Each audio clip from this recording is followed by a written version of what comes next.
നമസ്കാരം. സ്ത്രീധനം വേണ്ട, പെണ്ണിനെ മാത്രം മതി എന്ന് പറയുന്ന ഒരു സൊസൈറ്റിക്ക് നടുവിൽ ജീവിക്കുന്നവരാണ് നമ്മളൊക്കെ തന്നെ.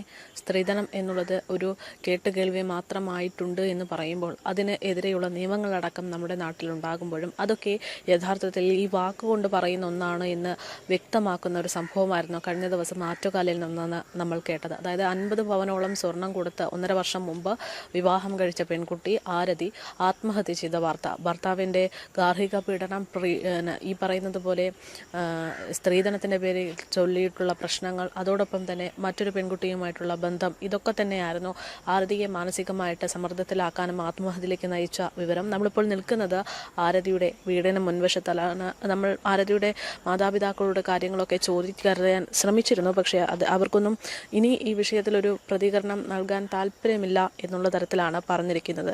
എന്തായാലും വളരെ നിർണായകമായിട്ടുള്ളൊരു കേസാണ് ഇത്. ഇനിയും നമ്മുടെ നാട്ടിൽ ഒരുപാട് ആളുകൾ മാറേണ്ടതുണ്ട് എന്ന് വ്യക്തമാക്കി തന്ന ഒരു കേസ് തന്നെയാണ് ആരതിയുടെ ഈ ഒരു ആത്മഹത്യ എന്നുള്ളതാണ്.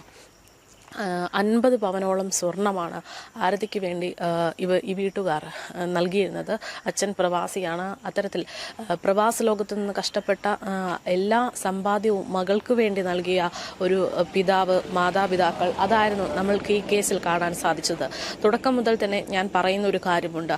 ഈ മാതാപിതാക്കൾ നിയമവിരുദ്ധമാണ് എന്നാൽ പോലും പലപ്പോഴും മക്കൾക്ക് ഈ സ്വർണം നൽകുന്നതും മറ്റ് സമ്പാദ്യങ്ങളൊക്കെ നൽകുന്നതും അതൊരു പക്ഷേ ആ കുട്ടികളുടെ ജീവിതം സുരക്ഷിതമായിക്കോട്ടെ എന്ന് കരുതിയിട്ടാണ്. പക്ഷേ ആ ഒരു സ്വർണത്തിൻ്റെയും സ്വത്തിൻ്റെയും പണത്തിൻ്റെയും ഒക്കെ പേരിൽ അവരുടെ ജീവൻ തന്നെ അപഹരിക്കപ്പെടുന്ന ഒരു സാഹചര്യമാണ് ഇവിടെ ഉണ്ടായിക്കൊണ്ടിരിക്കുന്നത് എന്നുള്ളതാണ് അതിഗുരുതരമായിട്ടുള്ള ഒരു വിഷയം. ആരതിയെ സംബന്ധിച്ച് ആരതി ഈ സ്വത്തുക്കൾ അല്ലെങ്കിൽ ഈ 50 പവനോളം സ്വർണം ഇയാളെ ഏൽപ്പിക്കുകയും ഇയാളിത് കാറുകൾ വാങ്ങിക്കൂട്ടാൻ വേണ്ടി ദുരുപയോഗം ചെയ്തു എന്നുള്ളതാണ് റിപ്പോർട്ടുകൾ പുറത്തു വന്നിരിക്കുന്നത്. എന്തായാലും മരണം അത് ആരതി തിരഞ്ഞെടുക്കുന്നതിന് മുമ്പ് തന്നെ ഭർത്താവിനെ കുരുക്കാനുള്ള അല്ലെങ്കിൽ ഭർത്താവിനെതിരെയുള്ള എല്ലാ തെളിവുകളും കൃത്യമായി രേഖപ്പെടുത്തിയതിനു ശേഷമാണ് ആരതി ആത്മഹത്യ ചെയ്തത്. ആറ്റുകാലിൽ ഒരു വാടക വീട്ടിലായിരുന്നു ആരതിയുടെ താമസം. നമ്മളിപ്പോൾ നിൽക്കുന്ന വീട്ടിൽ നിന്ന് വിവാഹം കഴിച്ച് പോയതിനു ശേഷം ജോലിയുടെ ആവശ്യവുമായി ബന്ധപ്പെട്ടാണ് യുവാവുമായിട്ട് ആരതി ആറ്റുകാലിലേക്ക് ഒരു വാടക വീട്ടിലേക്ക് താമസം മാറ്റുന്നത്. അവിടെ മുന്നോട്ട് ജീവിക്കുന്ന സാഹചര്യത്തിലാണ് ഈ പറയുന്നത് പോലെ ഇയാൾക്ക് മറ്റൊരു യുവതിയുമായിട്ട് ബന്ധമുണ്ട് എന്ന് ആരതി കണ്ടെത്തുന്നത്.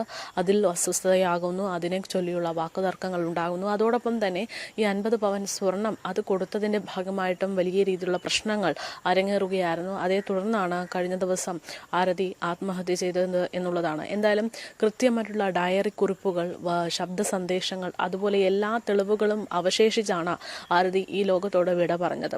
തൻ്റെ അമ്മയോട് നിരന്തരമായിട്ട് തനിക്ക് ഇത്തരത്തിലുള്ളൊരു ബുദ്ധിമുട്ടുണ്ട് എന്നുള്ള കാര്യം ആരതി അറിയിച്ചിരുന്നു.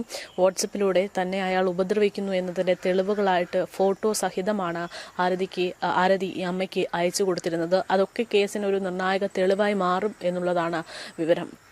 അതേസമയത്ത് ആരതിയെ വീട്ടിൽ നിന്ന് ഉപദ്രവിച്ചു എന്നുള്ള കാര്യം ഇപ്പോൾ പ്രതിയായിട്ടുള്ള ഭർത്താവും സമ്മതിച്ചു എന്നുള്ള റിപ്പോർട്ടുകളാണ് പുറത്തു വരുന്നത്. അതോടൊപ്പം തന്നെ പോലീസിന് ഈ കേസിൽ നിർണായകമായിട്ടുള്ള മറ്റു തെളിവ് എന്ന് പറയുന്നത് ആരതിയുടെ ഫോണിൽ നിന്ന് ലഭിച്ചിരിക്കുന്ന ഡിജിറ്റൽ തെളിവുകളാണ്. മരിക്കുന്നതിന് മണിക്കൂറുകൾക്ക് മുമ്പ് തന്നെ അയാൾ തന്നോട് ചെയ്ത കാര്യങ്ങളെക്കുറിച്ചുള്ള കൃത്യമായിട്ടുള്ള വിവരങ്ങൾ ഒരു ശബ്ദ റെക്കോർഡ് എന്നുള്ള രീതിയിൽ ആരതി തൻ്റെ ഫോണിൽ സേവ് ചെയ്തു വെച്ചിരുന്നു. അതോടൊപ്പം തന്നെ ഡയറി എഴുതുന്ന ഒരു ശീലമുള്ള ഒരു വ്യക്തിയാണ് ആരതി. അതുകൊണ്ട് തന്നെ ആരതി കൃത്യമായിട്ട് എങ്ങനെയാണ് ഇയാൾ തന്നോട് പെരുമാറിയിരുന്നത്, ഈ കഴിഞ്ഞ 1.5 വർഷം താൻ ഏത് രീതിയിലാണ് ജീവിച്ചിരുന്നത് എന്നതിനെ കുറിച്ചുള്ള കൃത്യമായിട്ടുള്ള കാര്യങ്ങൾ ആരതി രേഖപ്പെടുത്തിയിരുന്നു എന്നുള്ളതാണ്.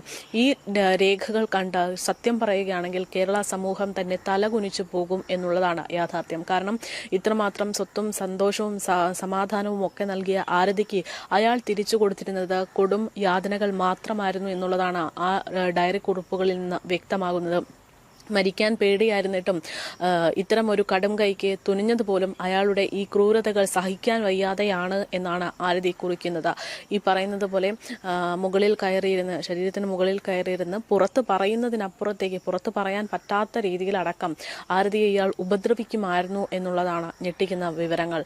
ശാരീരികമായിട്ട് ഉപദ്രവിക്കുക, മാനസികമായിട്ട് ഉപദ്രവിക്കുക തുടങ്ങി നിരവധി ക്രൂരതകളാണ് ഇയാൾ ഈ ആരതിയോട് ചെയ്തിരുന്നത് എന്നുള്ളതാണ് ഈ ഡയറി കുറിപ്പുകളിൽ നിന്നടക്കം പുറത്തു പുറത്തു വന്നിരിക്കുന്ന റിപ്പോർട്ടുകൾ.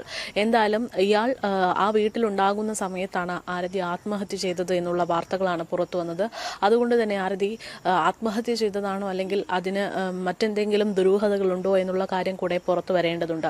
പോലീസ് നിർണായകമായിട്ടുള്ള ഇത്തരം വിവരങ്ങളും തെളിവുകളും ഒക്കെ ശേഖരിച്ച് കേസിൽ മുന്നോട്ട് പോകുന്നു എന്നുള്ള വിവരങ്ങളാണ് പുറത്തു വരുന്നത്.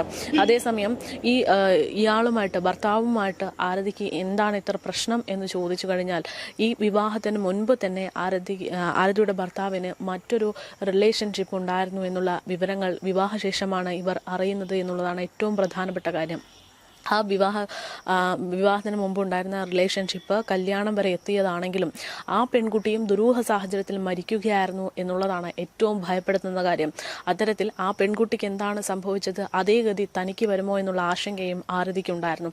ഇതിനുശേഷമാണ് ഇയാൾ വിവാഹത്തിന് ശേഷം മറ്റൊരു പെൺകുട്ടിയുമായിട്ട് ബന്ധത്തിലാണ് എന്നുള്ള കാര്യം കൂടെ ആരതി മനസ്സിലാക്കുന്നത്. ഇതേ തുടർന്ന് പ്രശ്നങ്ങൾ തുടങ്ങുന്നത് എന്നുള്ളതാണ് സൂചന. അതോടൊപ്പം തന്നെ ഇയാൾ പറഞ്ഞിരുന്ന ജോലിയല്ല ഇയാൾക്ക് യഥാർത്ഥത്തിൽ ഉണ്ടായിരുന്നതെന്നും വലിയ പൊസിഷനിലാണ് എന്നൊക്കെ പറഞ്ഞ് തെറ്റിദ്ധരിപ്പിച്ചാണ് ഇത്തരം ഒരു വിവാഹത്തിലേക്ക് ആരതിയെ അടക്കം എത്തിച്ചത് എന്നുള്ള വിവരങ്ങൾ കൂടെ പുറത്തു വരുന്നുണ്ട്. അതായത് ഇത്രമാത്രം മക്കൾക്ക് വേണ്ടി ജീവിക്കുന്ന മാതാപിതാക്കൾ എത്രമാത്രം അന്വേഷണങ്ങൾ നടത്തിയാൽ പോലും അവിടെ ചെറിയ പാളിച്ചകൾ ഉണ്ടാകുമ്പോൾ ഇത്തരത്തിലുള്ള ദാരുണമായിട്ടുള്ള സംഭവങ്ങളാണ് നമ്മൾ കേൾക്കേണ്ടി വരിക എന്നുള്ളതാണ് ഇത്തരം വാർത്തകളിലൂടെ വ്യക്തമാകുന്നത്. എന്തായാലും നമ്മളിപ്പോൾ നിൽക്കുന്നത് ആരതിയുടെ ആ ഒരു വീടിന് മുൻവശത്താണ്. ഈ മാതാപിതാക്കളാകെ മാനസികമായിട്ട് സമ്മർദ്ദത്തിലാകുന്ന ഒരു സാഹചര്യത്തിലാണ് ഇപ്പോഴുള്ളത്. മാധ്യമങ്ങളോട് സംസാരിക്കുന്നുണ്ട്, പക്ഷേ മാധ്യമങ്ങളോട് സംസാരിക്കുന്നത് പലരും പല വിധത്തിലാണ് അവതരിപ്പിക്കുന്നത് എന്നുള്ളത് അവരുടെ ഒരു പ്രധാനപ്പെട്ട ആശങ്കയായി മാറുന്നു. അതോടൊപ്പം തന്നെ ഈ പറയുന്നത് പോലെ ആരതിയുടെ കേസുമായി ബന്ധപ്പെട്ട് അവൾ മരിക്കുന്നതിന് മുമ്പ് തന്നെ അവളുടെ കേസിൽ അവൾക്ക് നീതിക്ക് വേണ്ടിയുള്ള എല്ലാ കാര്യങ്ങളും രേഖപ്പെടുത്തിയാണ് ഈ ലോകത്തോട് വിട പറഞ്ഞത് എന്നുള്ള ഏറ്റവും വലിയ ആശ്വാസത്തിലാണ് ആ മാതാപിതാക്കൾ. എന്തായാലും ഞങ്ങൾക്ക് നഷ്ടപ്പെട്ടത് തന്നെയാണ്. അതിനെക്കുറിച്ച് ഇനി എന്തൊക്കെ പറഞ്ഞാലും നമുക്ക് അവളെ തിരിച്ചു കിട്ടില്ല എന്നുള്ളൊരു മാനസികാവസ്ഥയിലൂടെയാണ് ആ മാതാപിതാക്കൾ പോകുന്നത്. എന്തായാലും ആരതി ഈ ലോകത്തിൻ്റെ ഈ സമൂഹത്തിന് ഒരു അവസാനമായിട്ടുള്ള ഒരു ഉദാഹരണം മാത്രമായി മാറട്ടെ എന്ന് മാത്രമാണ് പറയാനുള്ളത്. ഈ പറയുന്ന പോലെ മാതാപിതാക്കളും സഹോദരങ്ങളും ഒക്കെ പെൺകുട്ടികളെ വിവാഹം കഴിച്ചു കൊടുക്കുമ്പോൾ അവരുടെ സുരക്ഷ കൂടെ ഉറപ്പുവരുത്തുക എന്നുള്ളതാണ് ഈ ഒരു വിഷയത്തിൽ പറയാനുള്ളത്. അതോടൊപ്പം ഇത്തരം സാഹചര്യങ്ങളിൽ തങ്ങൾക്ക് ബുദ്ധിമുട്ടുണ്ട് എന്ന് പറഞ്ഞ ഒരു പെൺകുട്ടി വിളിക്കുകയാണെങ്കിൽ കൃത്യമായിട്ട് നീ വീട്ടിൽ വന്ന് നിന്നോളൂ, നമുക്ക് കാര്യങ്ങൾ അന്വേഷിച്ച് അല്ലെങ്കിൽ പരിഹരിച്ച് ഇതിന് മറ്റൊരു എന്താണ് പ്രശ്നപരിഹാരം എന്നത് കൃത്യമായി മനസ്സിലാക്കിയതിനു ശേഷം അവൾ സുരക്ഷിതയാണെന്ന് ഉറപ്പാക്കിയതിനു ശേഷം ഭർത്താവുമായിട്ട് ജീവിക്കാൻ വിടുക എന്നുള്ളത് കൂടെ പറയാനുണ്ട്. എന്തായാലും അതിഗുരുതരമായിട്ടുള്ള ഒരു സ്ത്രീധന പീഡന വാർത്തയാണ് നമ്മൾ ഈ കേട്ടുകൊണ്ടിരിക്കുന്നത്. അതിൽ അവൾക്ക് വേണ്ടിയുള്ള നീതി അവൾ തന്നെ ഉറപ്പാക്കി എന്നുള്ളതാണ് ഏക ആശ്വാസം.